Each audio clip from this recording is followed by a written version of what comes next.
বেকারত্ব নাকি কোনো প্রবলেম নয়।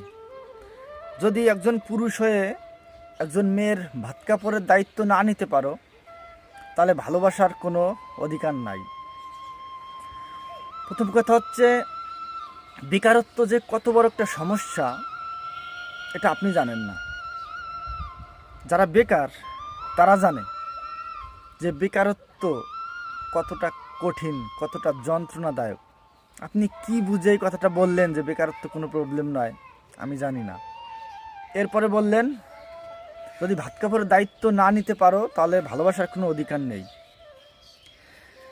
প্রেম ভালোবাসা মানুষের কোন বয়সে হয়?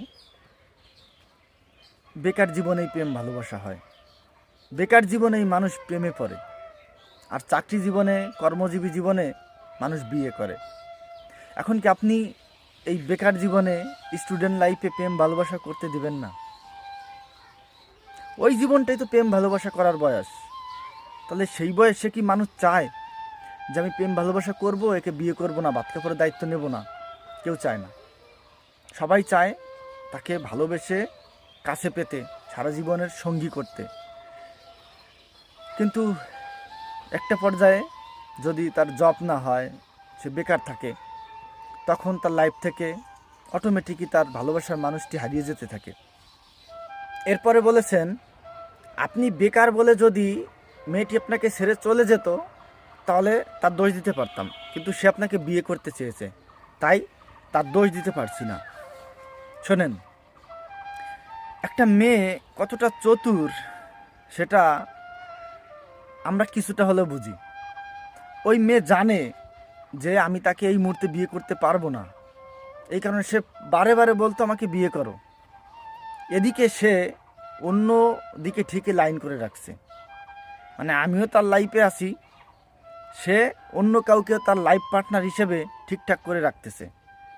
তার সাথে তো আমার সম্পর্কের ছাড়াছাড়ি এমনিতে হয়নি। সে অন্য ছেলের সাথে কথা বলতো। আমি যখন টের পেয়েছি কার সাথে কথা বলে মাসির সাথে ইন্ডিয়া থেকে কল দিছে, এরকম উল্টাপাল্টা। যখন প্রমাণ চেতাম যে ঠিক আছে, তার স্ক্রিনশট দিয়ে সেই মাসির ইন্ডিয়ান নাম্বারটা দাও, তখন না, আমি ইন্ডিয়ান নাম্বার দেবো না, বা ওই নাম্বার দেবো না, আমি দেওয়া যাবে না।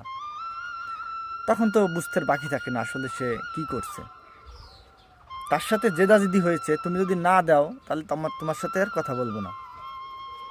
সে মেনে নিচ্ছে, ঠিক আছে, তোমার কথা বলা লাগবে না। কখন একটা মেয়ে এইগুলো করে? কখন করে?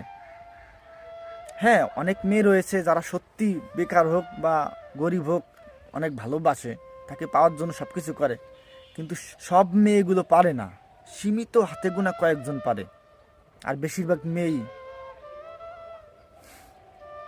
তাদের স্বার্থটা দেখে, কোথায় ভালো থাকবে সেটা দেখে।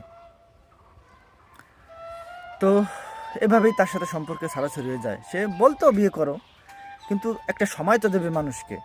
আমি তো একটা পর্যায়ে যাব, একটা কিছু করব, তারপরে তো যদি থাকার ইচ্ছা হয় তাহলে সে হাজার সমস্যার সম্মুখীন হওয়ার পরেও থেকে যাবে যে আমার ওকেই পেতে হবে, ওকেই বিয়ে করতে হবে।